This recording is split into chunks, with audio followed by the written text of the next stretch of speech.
그리고 이제 2000년대 후반, 이제 거의 2010년도 좌우로 해서 제2의 전성기를 맞이합니다. 2010년도 좌우로 전후로 해서 바로 제2의 전성기에는 우리나라도 마찬가지였지만 한국에 그때 당시에 패키지 여행이 정말 유행했습니다. 홈쇼핑 틀면 무조건 패키지 여행 나왔고요.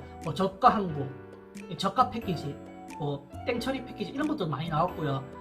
특히 필리핀 세부에 직항 노선들이 정말 많이 생기기 시작했어요. 매일 뜰 정도였어요. 인천, 부산이 계속 뜨기 시작했고요. 그리고 액티비티가 정말 다양하게 가능하잖아요. 세부 자체. 그래서 인기가 높아지기 시작했어요. 초반에 이제 요즘에는 세부가 정말 물가 높습니다. 최근에. 근데 예전에는 그렇게 높진 않았습니다. 마닐라와 비교하면 정말 낮았고요. 그리고 학생들 수요가 세부로 찾는 학생들 수요가 많아지기 시작하면서 세부에도 영어 학원들이 대거 생기기 시작했습니다. 정말 많이 생겼습니다.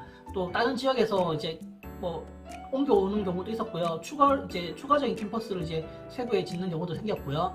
지금도 세부의 어학원들과 어학연수생들이 가장 많습니다. 가장 많고, 그리고 반대로 마닐라는 좀 물가가 확실히 높죠. 높은 물가하고 치안으로 인해서 어학연수생들 수요가 좀 많이 줄었습니다. 그리고 마닐라는 여전히 마닐라 필리핀에 대학교 유학, 정규 유학하고 현지에 있는 명문 사립 학교라든지 국제학교로 조기 유학으로는 인기가 여전히 높지만 영어 공부의 목적으로 둔 어학연수 학원들은 거의 다 줄었고요. 대신에 근처 치안이 안전한 1시간 거리 안쪽이죠. 클락, 그리고 1시간 반 정도 걸리는 수빅으로 또 주목을 받기 시작해서 그쪽에 또 학원들이 생기기 시작했고요. 예전에 미국 기지가 있었기 때문에 클락하고 수빅 같은 경우에는 도시 환경이 정말 잘 갖춰져 있습니다. 치안도 정말 좋고요. 그리고 외부 아무나 또 출입이 가능한 도시가 아니기 때문에 그런 이점들로 학원들이 또 생기기 시작했고요. 그리고 2010년대에 학원들이 많이 생기기 시작했잖아요. 특히 세부에도 많이 생기기 시작했는데 학원들끼리의 경쟁이 정말 치열했어요. 좋은 선생님도 유치하고 서로 좋은 프로그램도 만들고 이런 선의의 경쟁도 있었지만 과도한 할인 경쟁이 좀 치열해지기 시작했죠. 그리고 한국에서는 유학원들 사이에 학생들 유치하기 위해서 말도 안 되는 학비 할인 경쟁 또 많이 생겼습니다. 정말 많이 생겼습니다. 그렇다 보니까 이런 치열한 경쟁 때문에 학원들이 재투자를 못하는 거예요. 계속 할인해줘야 되고 유학원들한테 그런 수익을 또 광고비도 지불해야 되고 이런 커미션도 높여줘야 되고 재투자를 하지 못하는 학원들도 많았습니다. 그래서 도산하는 학원도 생기기 시작했고요. 또 과도한 학비 할인 경쟁 때문에 유학원들 사이에도 이미지가 나빠지는 경우가 많았습니다. 그래서 이때 그전이었지만 그전에도 있었지만 이때 과도한 학비 할인을 좀 금지하고 필리핀 어학연수를 좀 시키고 성장시키기 위해서 바기하고 필리핀 세부에 어학원 협회, 필리핀 어학원 협회가 좀 생기기 시작했고요. 그리고 활동도 활발하게 하기 시작했습니다. 그래서 지속적으로 학원들은 또 다시 재투자를 하고 평균 200명 이상 규모도 커졌고요. 종합적으로.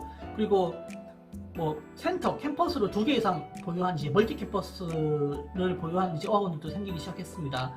그리고 프로그램도 이때는 예전에는 기본 ESL 위주였다면 더불어서 토익, 토플, IELTS, 캠브리지, 테솔 등 아카데믹 요소를 갖춘 시험 준비 과정을 갖춘 이런 코스 프로그램도 생기기 시작했고요. 특히 공인 시험 센터, 시험 정보를 제공하는 리소스 센터로 지정된 학원들도 생기기 시작했습니다. 이때쯤에. 그리고 예전에는 영어 스피킹 향상 위주의 필리핀 어학 연수를 갔다 왔다면 이때부터는 영주권 준비, 그리고 해외 대학교를 진학을 준비하기 위해서 IELTS라든지 토플을 공부하러 오는 학생들이 많아지기 시작했습니다. 그리고 가장 큰 특징은 2세대, 2전성기의 가장 큰 특징은 학생들의 국적 비율이 다양해지기 시작했어요.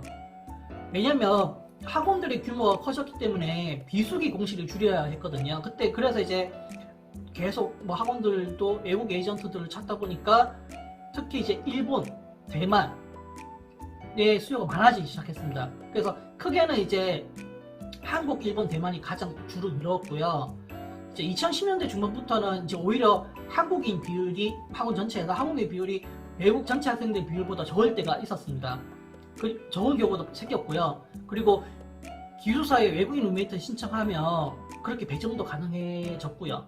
그리고 이제 학생 비율은 방금 말씀드렸다시피 한국, 일본, 대만 크게 뭐 다른 국가도 있었지만 크게는 이제 3개국 위주로 돌았고, 그만큼 이제 또 국가들마다 방학 성수기 시즌이 다르기 때문에 학원에서는 비수기를 이제 줄일 수 있는 계기가 된 거죠. 그래서 또 이때는 이제 기존의 성인 연수, 성인 대학교 대학생들 위주로 이제 받았다면 이때 뭐 그거는 이제 2000년대부터긴 한데 이때부터는 주니어 영어 캠프, 그리고 2010년대 중반 뭐 이 정도 중반부터 또 한국에서는 한 달 살기가 유행해지면서 가족 연수 인기가 크게 높아졌어요. 그리고 이제 약간은 뭐 이제 사회생활 하시면서 이직을 하거나 좀 은퇴하시면서 나이가 있으신 상태에서 공부하러 오시는 시니어 연수도 이제 인기가 높아지기 시작했고요. 특히 이제 가족 연수 있잖아요. 한 달 살기. 가족 연수 같은 경우에는 거의 뭐 진짜 인기 있는 곳들이 2년 앞서서 2년 앞서서 이제 마감되기도 합니다. 예약 마감되기도 하고요. 그리고 지금은 현재 뭐 이제 2022년도 이제 하반기인데요. 이제 코로나로 멈춘 기간도 있지만 지금은 저는 이제 2.5세대라고 생각해요. 뭐 2010년대 후반부터 어떻게 좀 바뀌었냐면 뭐 그 전에 이제 손도했던 어학원들이 있긴 하지만 요즘에 이제 필리핀 코로나가 풀리면서 최근 상황은 이제 필리핀 어학원에서 인기를 다시 시작하고 있거든요. 왜냐면은 이제 방학도 이제 마감되기 시작했고 가족 연수의 인기도 예약도 훨씬 지금 1, 2년 앞서서 마감되기 시작하거든요. 그리고 국적 비율 같은 경우에는 예전에 한국, 일본, 대만에 비해서 3개국 위주였다면 지금은 뭐 베트남, 태국, 러시아, 중동 등 좀 다양해지기 시작했습니다. 이거는 이제 학원들이 꾸준히 재투자한 결과로 이제 학원들 규모도 평균적으로 뭐 그냥 200명 넘어가는 학원들이 되었습니다. 거의 300명 이상 수용 가능한 대형 학원들도 생기기 시작했고요. 그리고 시설도 정말 크게 확장되어서 프리미엄급으로 확장돼서 정말 리조트급, 그리고 외국에서 보는 리조트급, 그리고 호텔처럼 멋지게 이제 시설도 확장한 곳들이 많아지기 시작했습니다. 그만큼 퀄리티가 좋아진 거죠. 그리고 학생들 먹는 식사도 최근에 제가 보니까 거의 좀 규모가 큰 학원들은 예전에는 학원 자체에서 식사를 준비해서 학생들한테 이제 제공했다면 이제는 아예 그냥 외주업체에서 맡겨서 훨씬 이제 퀄리티 좋게 뭐 반찬 가짓수도 많고 식사의 이제 재료도 좀 다양해지게, 또 학생들 국적도 다양해지기 때문에 국적별로 좀 다양한 식사를 맞춰서 할 수 있게끔 그렇게 좀 많이 바뀌고 있고요. 그렇게 대다수 그렇게 해가고 있는 것 같아요. 그리고 좀 전에 제가 언급한 것 같이 필리핀 어학원 협회가 계속 또 노력하고 있기 때문에 학비 할인 경쟁이 예전에 그렇게 봤던 게 거의 사라진 것 같아요. 거의 사라지고 있어요. 그래서 학원들도 재투자해서 좀 더 좋은 시설, 좀 더 좋은 프로그램들이 이제 계속 뭐 몇 년째 나오고 있고요. 그래서 유학원들은 단순하게 이제 학비 할인 정보라든지 예전에는 어학원 시설만 보여주고 뭐 저기는 뭐 얼마 할인해주고 여기는 우리는 좀 더 해줄게 이렇게 단순하게 상담했던 것들도 요즘에는 이제 학생들 개별 연수 목적에 맞춰서 뭐 영어 실력에 맞춰서 좀 더 디테일하게 상담해 줄 수 있는 여건이 되었고요.